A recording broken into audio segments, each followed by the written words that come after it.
I work for, as Jim kind of alluded to, part of the organization which I refer to as an extension of our corporate responsibility strategy. So I work for the American Family Insurance Institute for Corporate and Social Impact.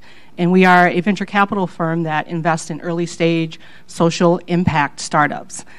So we look at a lot of the issues that have been talked about already today. We look for investment opportunities in those spaces. So resilient communities. So if you think about the shocks and stresses that many of our communities suffer from and have to deal with from an environmental standpoint, we look for startups as well as organizational partnerships, strategic partnerships that are mitigating the impacts of that. K through 12 education, particularly around healthy youth development, so the trauma that many of our youth face because they have an environment at home that may not be conducive to their learning. So startups and partnerships that try to mitigate the social, emotional, and mental stress that many of our youth are exposed to, but also that their adults that have to care for them are exposed to as well.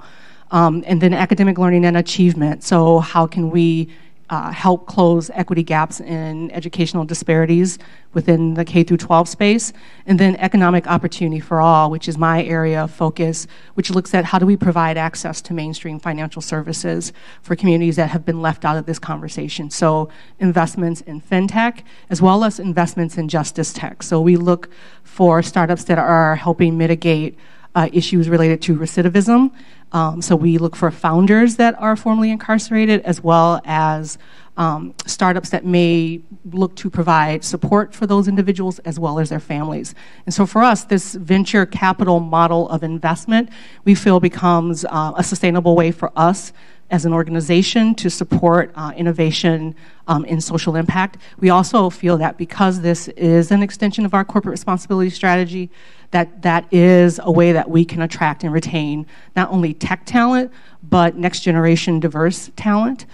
Because we know, as we talked about with the millennials and Gen Zers, they are socially involved. They believe in organizations that are purposely driven. The CEO Roundtable put out a report late summer that talked about it's not just about shareholder value, but it's what's the value you're bringing to your employees and the communities. And so in my video, I talked a little bit about that and how we engage with communities and how we are very purposeful at the Institute in connecting with communities to understand the issues. So we can talk about incarceration, we can talk about the challenges of returning to communities, those returning citizens, but what are the real issues that they're facing? So we go to those communities, we go to the north side of Milwaukee, we ask what the challenges are, and then we look for startups to invest in that are solving those solutions. And then we also realize that part of this investment is in Main Street businesses. So we also look for startup idea or business ideas that could be trying to, could be attempting to mitigate some of these issues. And we look to provide support to those businesses as well. So that's one way that we're looking to not only invest in communities, but we feel that these activities also will help us attract and retain talent.